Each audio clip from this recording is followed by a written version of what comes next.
2 ஆடு இருந்துச்சான். அது வந்து ஒரு குளத்துல வந்து தண்ணி குடிக்க போயிருக்கு. போய் கம்மாயில் தண்ணி குடிச்சிக்கிட்டு இருக்கிறப்ப ஒரு ஆடு நின்றுருக்கு, இன்னொரு ஆடை காணோம். அப்போ அந்த ஆட்டுக்காரையை வந்து எங்கேடா 2 ஆடு இல்லை, ஒரு ஆடு நிற்கிறே, ஒரு ஆட்டை காணும்னு தேடி இருக்கேன். தேடிட்டு அங்கே சுற்றி தேடி வந்திருக்கேன். இந்த கம்மாயை பார்த்து அந்த தண்ணியை பார்த்து கோவமாக கேட்குறேன். ஆடுங்க எதையும் தண்ணி குடிக்க வந்துச்சு, ஒரு ஆடு நிற்குது, இன்னொரு ஆடு எங்கேன்னு கேட்குறேன். கேட்டுவிட்டு சுற்றி பார்த்துட்டு அவளுக்கு கோவம் பயங்கரமாக இருந்துச்சு. இந்த தண்ணி இருந்தனாலே நம்ம 2 ஆடு இங்கே வந்தாலும் ஒரு ஆடு காணாமல் போச்சு, இந்த தண்ணி இல்லைன்னா இந்த ஆடு இங்கே வந்திருக்குமா அப்படின்னு மோட்டரை வச்சு தண்ணியை அப்புறம் எடுத்து வெளியில் விட்டுவிட்டேன். கோவத்தில் ஆடு காணாமல் போன கோவத்தில் தண்ணி எடுத்து விட்டுட்டு அப்புறம் திரும்ப போய் ஆடை தேடி இருக்கேன். ஒரு 10 கிலோ தெரிஞ்சிருக்குது. அந்த ஆட்டை ஒரு வழியில் பிடிச்சி அதை வெளியில் முள்ளுக்குள்ளுக்குள்ள இருந்து சிக்கி எடுத்துட்டு இவேனும் மயக்கமாயிட்டேன். ஏன்னா தேடி இவேனும் மயக்கமாயிட்டேன். ஆடும் மயக்கமாக போயிடுச்சு. 2 மயக்கமாக வெளியே வந்து கம்மாயை பார்த்தா கம்மாய் வெறுங்கம்மா. நம்ம செஞ்சது நமக்கே 2 மயக்கமாக கம்மாக்கரையில் இருக்குது. ஆட்டுக்கு தண்ணி கொடுக்க முடியல, மயக்கத்தில் கிடக்குது ஆடு. இவனும் அலைஞ்சு தாகம், இவனாலையும் தண்ணி குடிக்க முடியல, மயக்கத்தில் 2 பேரும் கிடக்குறாங்க. யார் செஞ்ச தப்பு? அப்போ ஆடு தப்பு பண்ணிச்சா, மனுஷன் தப்பு பண்ணேன்னா கம்மா தப்பு பண்ணிச்சா? தண்ணி வந்து என்ன உடனே பண்ணுச்சு, நீ எடுத்து விட்ட. இப்போ அவசரத்துக்கு தண்ணி இல்லை.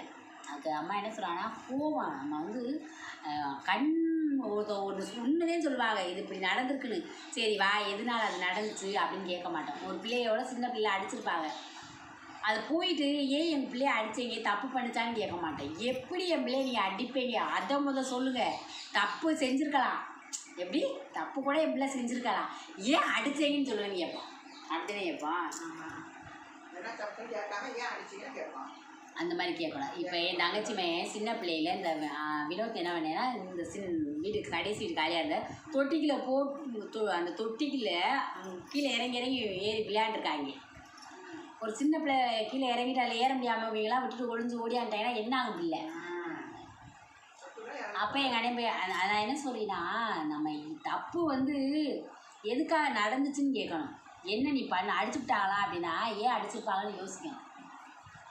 சின்ன பிள்ளையில வந்து பெரிய விவரமாக இருக்க பிள்ளை என்ன வந்து சின்ன பிள்ளையில கூட்டிகிட்டு போயிட்டு ஒரு காடு இல்லை அங்கிட்டு கூட்டிகிட்டு போகுது, கம்மாய பக்கம் மீன் பிடிக்க போகிறீங்க கூட்டி போகுது, எங்கெங்கே கூட்டி போகுது தெரியாமல், அந்த மாதிரிலாம் பண்ணக்கூடாது. அன்றைக்கி தான் மித்திரன் என்ன வேலை பார்த்தேன். விளையாட போகிறீங்க, காலையில் எழுந்திரிச்சு வெளியில் உடனே போயிட்டு 11 மணி வரையும் ஆளை காணோம்.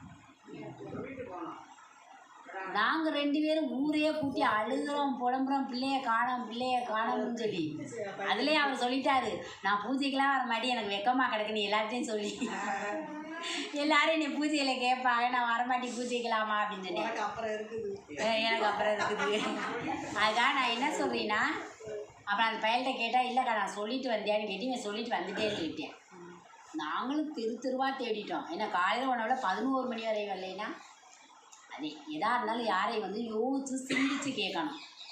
உனக்கு தான் தண்ணியில் ஆரம்பிச்சு கம்மாயிலேருந்து தண்ணி எடுத்துட்டதுனால இல்லை, யாருக்கு தண்ணிக்கு நட்டமா, நமக்கு தான் நட்டம். அதனால் எப்போவுமே எதுவாக இருந்தாலும் யோசிச்சு செய்வோம். சரியா?